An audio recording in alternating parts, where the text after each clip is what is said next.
On today's video, let's talk about 7 misconceptions in Rise of Kingdoms you may not be aware of, from how boosts work, to teleports, to alliance rewards and credits, and so much more.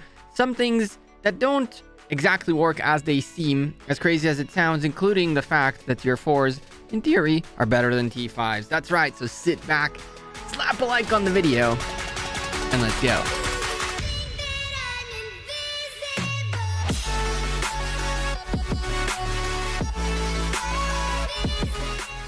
Hey there, YouTube. Welcome back to Gekko Gaming. I want to give you guys 7 misconceptions, things that you might think work one way but are actually completely the opposite. And some of these things are probably pretty understandable, but others you might not even know about. Before we start, don't forget to drop a like on the video and subscribe down below. And let's start with our first misconception, and that is boosts and titles. A lot of people think that for a boost to work, for example, the gathering boost, you must be in your city when you enable said boost, and only then take your marches out to go gather. That is false. That is right. If you have your boost off, you go gather somewhere, you're on the tile, and then you enable the gathering boost, you will literally see the time drop on your gathering. The same can be said about march speed, for example, with the title Justice, or any other title for that matter. You don't need to have your marches in your city in order for them to take effect. Any type of boost you're using, no matter what type it is, attack, title, gathering, will take effect instantly, even if your march is already out of the city. So that is the first very common misconception, that you have to be inside your city in order for the boosts to take effect. That is completely and utterly false. Point number 2 has to do with exactly what I'm doing right now, and that is gathering resources. If you want to gather resources and you think that you need to be gathering the biggest possible tiles available, you are wrong. There is no difference in gathering speed between the highest level of tiles or the lowest levels of tiles. The only real difference between what you get in each level of tile is the fact that you're going to be gathering for longer, which means you don't need to refresh your marches as often. Why is this important? It's important because a lot of people say, damn, our kingdom has 0 gold in it. It is so tough to gather gold. Well, it is not really tough to gather gold if you have the availability to continually send your marches out. Those of us who are looking to gather every couple of hours and not every hour or so prefer to catch the level 6 and 5s and whatever not tiles. But sometimes they're not available, especially, for example, in a kingdom like 401 that is insanely crowded in the middle. And so making your way out to the outer zones and gathering the smaller tiles will not mean that you're going to gather slower. All it means is you're going to have to log in more frequently to send your gatherers out more frequently. So there's no difference in gathering speed between any node. The only time there's a difference in gathering speed is whether or not you are gathering on your alliance territory, in which case you'll be gathering, I believe, 20% quicker. So yes, you want to be in your alliance territory if you're looking to gather as fast as possible. But if that means you're trading off not being able to gather gold, for example, because there's no gold on territory, that's probably not a good trade-off to make. For the record, a 30% discount on a 24-hour shield is a little bit too low for me, so we are going to skip that one. Let's go straight into point number 3, misconception number 3. And that one is, curiously enough, about alliance gifts, more specifically the chests. Believe it or not, you would think that the higher your gift level is, the better off you are when it comes to the crystal chest. You are indeed better off when it comes to the chests that you get from folks spending on a daily basis. The higher your gift level, the better the rewards can be out of these chests. However, the higher level the crystal chest is, the worse the rewards get. Every single tier and every single level of these chests is going to give you 1 extra item at best of whatever items come out, and I'll show them in a second. But the higher the level of the chest is, the less likely it is to pop, as it requires much more XP to get it to go. And realistically speaking, the gray chests that drop in a stupendous amount, the difference between them and the blue chests is very small. And the fact that you're going to get more gray chests over blue chests makes it much more worth it. So having higher level alliance gifts, level, whatever the heck not, doesn't necessarily mean that it's a good thing. It definitely isn't when it comes to the crystals department. This is the least good out of the possibilities of a blue chest. I believe you can also get 18 or 17 hours worth of speed ups if you're getting it in 1 hour times 17. And all that's going to happen is you're going to get 1 hour's time 8 times 18 and then times 19 as the levels of the chests progress. The higher the treasure of the X crystal, in this case blue, the worse the rewards are. Our fourth point have to do with teleporting and owning gates. Now, in Rise of Kingdoms, if you want to teleport across the map and find yourself in different places on your kingdom, you're going to need one of two things. The most known and most critical thing that you need is the gates. You're gonna need gates in order to get through areas. So if we try to teleport somewhere we do not have access to through a gate, we will get a message, you need to get the gates through the way. So if we go, for example, all the way this way, where squad definitely don't have any gates coming this way, if I come here and then I try to teleport out, which it will not let me because I have, well, there you go. It'll say, please occupy all passes along the way to teleport. However, you don't really need to occupy all the passes. What you do need to know is that if you want to teleport into open field territory, non-alliance territory, you will need the passes. But if you are in an alliance that is within the area you want to teleport to, you can teleport onto alliance territory without owning the passes. So this is how a lot of folks tend to teleport around, especially doing barbarian keeps and forts like we've been doing in Kingdom 2. We want to make sure we join an alliance that is in the zone that we're hunting in and then teleport into their territory instead of having to go through alliances that have all the gates through where we are to where we want to go. So you don't necessarily need to own all the gates, but that'll mean you'll have to teleport onto alliance territory.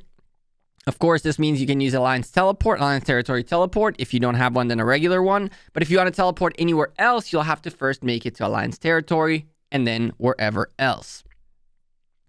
Hunting the biggest barbarians, the highest level barbarians, doesn't necessarily always pay off. For example, if we go take a quick peek at the difference between levels in barbarians, you're going to see that the rewards you get per level of barbarian vary in a very interesting way. Level 21s give you 5-minute speed ups compared to 18s, which will give you 4, and 14s, which will give you 3. But that's not the only thing that changes. You can see the tomes of knowledge, the arrowheads, everything changes in quantity. Most folks tend to go hunt the highest level barbarian so they can get the most rewards, the highest levels of rewards for their bang. But the reality is that's not always the best case. What you really want to make sure is, especially during events where you're hunting barbarians to get specific items, you really want to make sure you're hunting many different levels of barbarians. During events, barbarians who drop items, for example, strategic reserves, or you're doing a holiday event or whatever it is, the drop rate of chests or whatever you're searching for per level of barbarian varies. So if you're going to hunt only level 25s, you're going to get much less rewards out of the barbarians than hunting all sorts of levels. This is why during holiday events, folks tend to spawn lower level barbarians around them because, yeah, you can quickly one-tap a level 1, but you're almost guaranteed to get a chest if you go through all the levels back and forth continually. You do not want to be hunting the same levels over and over. It doesn't work. Point number, what would this be? 5? 6? Point number 6 is that you can only have 2 accounts in a kingdom. And that is false. Yes, when you go out to create new accounts in Rise of Kingdoms and you go into character management and from there you pick to make a new character, it'll tell you you can only have 2 characters on each kingdom. But that is when you create a kingdom, a character, not actually how many accounts you have. And so in theory, you can have 2 accounts like this. You can always have multiple multiple accounts, and all of them migrate accounts into the same kingdom. But maximum of 2 characters in each kingdom is specifically for a account, and nothing stops you from having multiple accounts. The highest levels of players that need the most resources tend to have multiple accounts in one kingdom as they go through the journey of having to gather a dumb amount of resources to be able to sustain the kinds of KVK levels they're part of. And so you can always create a second or a third account and get in here. Now, another thing that used to work in the past is that you cannot create more than one account, more than 2 characters in the same kingdom, but you can create a new character in a different kingdom and then use your beginner's teleport to teleport that account migrate that account into the kingdom you're in. The mechanism of 2 characters per account in a kingdom only works when it comes to creating accounts. Last I checked, you can migrate them in without an issue. Nothing stops you from migrating multiple characters under the same account. So just make sure you're creating in a different kingdom and then migrate it into the kingdom you want to be in. Nothing will stop you. Finally, our last misconception is the one that most folks might disagree with, but at the same time, hear me out, because there's interesting logic behind it.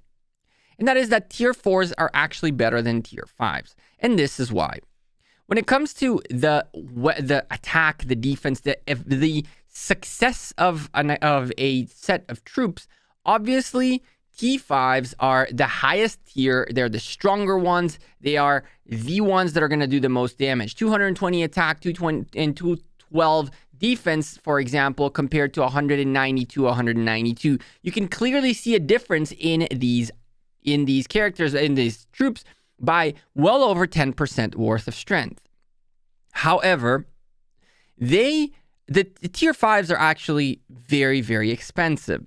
When you come and look at the cost of creating these troops and then healing troops while fighting, the cost of tier 5s actually supersedes the cost of tier 4s drastically. The amount of damage the T5s are going to do is absolutely going to be bigger than tier 4s. If you have the ability to continually train and heal tier 5s, then absolutely those are the ones you want to use, because you're going to get the most bang for your buck in terms of, you're going to get the best possible damage you can get. You're not going to get the best bang for your buck. The best bang for your buck is going to come from tier 4s. I don't fight with T5s on the open field. Very rarely I do so. I prefer to fight with tier 4s on the open field. Yes, it means I get less kills. Yes, it means things are a little bit harder when it comes to fighting the tier 5s. However, I can re-heal and get back into the field consistently with my tier 4s, while with T5s, you're going to need a dumb amount of resources and speed ups. Just as an example, when we started last KVK, I was warned that I don't have enough resources. However, the only reason I needed resources is because we trained and used the tier 5s. I have gone through massive KVKs with strictly T4s and didn't need more than the resources I have to fight on the open field for a fairly long time, because the cost of healing T4s is substantially lower, especially when it comes to the gold department.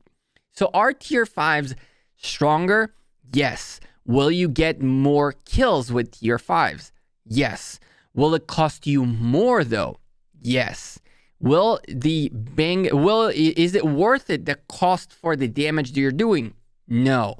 Tier 4s are where you should be if you're looking to fight in a decent manner, but also not have to break the bank every time you go into a KVK. Yes, tier 5s are indeed stronger, but in my opinion, tier 4s are better. And that is why tier 4s are for fighting and tier 5s are for Osiris League, in my opinion. What do you all think about these 7 misconceptions? Are there any other ones that I don't know about and I haven't mentioned? Leave me a comment down below and let me know. I'm Gekko. I'm out of here. Drop a like on this video, subscribe down below, and I'll see you all in Saturday's stream. Again, apologies for not streaming on Wednesday. I wasn't feeling very good and I didn't want to push it. We'll talk about it a little bit further on Saturday's stream. Make sure you're spending your stimulus check on something nice, and I will see you all sooner rather than later. Enjoy your rest of your week, weekend, afternoon, whatever time you're listening to this video, and take care and have a good one. Peace.